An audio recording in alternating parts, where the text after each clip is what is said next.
AP CM Chandrababu ఇవాళ TDP కేంద్ర కార్యాలయానికి రానున్నారు. పార్టీ నేతలతో విస్తృత స్థాయి సమావేశం నిర్వహించనున్నారు. ఈ సమావేశంలో ఇంటింటికి మంచి ప్రభుత్వంపై ప్రజాప్రతినిధులకు దిశానిర్దేశం చేయనున్నారు.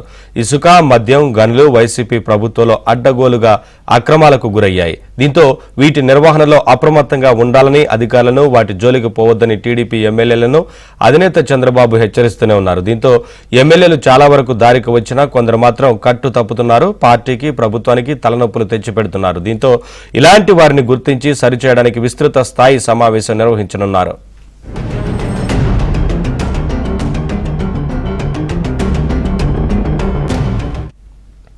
ఇప్పటికే నివేదికలు తెప్పించుకున్న సీఎం చంద్రబాబు సమావేశంలో ఆరోపణలు ఎదుర్కొంటున్న ఎమ్మెల్యేలకు చంద్రబాబు క్లాస్ తీసుకోనున్నారు. అంతేకాదు పద్ధతి మార్చుకోవాలని, ప్రజలకు చేరువ కావాలని హెచ్చరించడంతో పాటు గట్టి వార్నింగే ఇవ్వనున్నట్లు పార్టీ వర్గాల్లో చర్చ సాగుతోంది.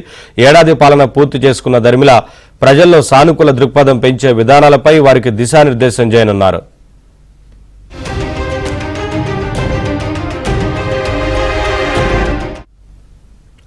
ఏపీలో కూటమి సర్కారు ఏడాది పాలనా విజయాలు, భవిష్యత్తులో చేపట్టనున్న కార్యక్రమాలను ప్రజలకు వివరించడమే లక్ష్యంగా జూలై 2వ తేదీ నుంచి చేపడుతున్న ఇంటింటికి మంచి ప్రభుత్వంపై పార్టీ శ్రేణులను సీఎం చంద్రబాబు సమాయత్తం చేయనున్నారు.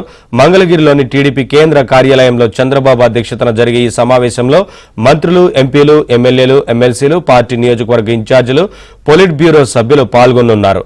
ఇంటింటికి మంచి ప్రభుత్వం కార్యక్రమంతో పార్టీ శ్రేణులన్నీ ప్రజల్లోకి వెళ్లాలని అధినేత దిశానిర్దేశం చేయనున్నారు. ఏడాది పాలనలో విజయాలతో పాటు భవిష్యత్తులో చేపట్టనున్న కార్యక్రమాలను ప్రజలకు వివరిస్తారు. అదేవిధంగా ప్రతిపక్షం వైసీపీ నేతల అరాచకాలను కూడా ప్రజలకు వివరించనున్నారు.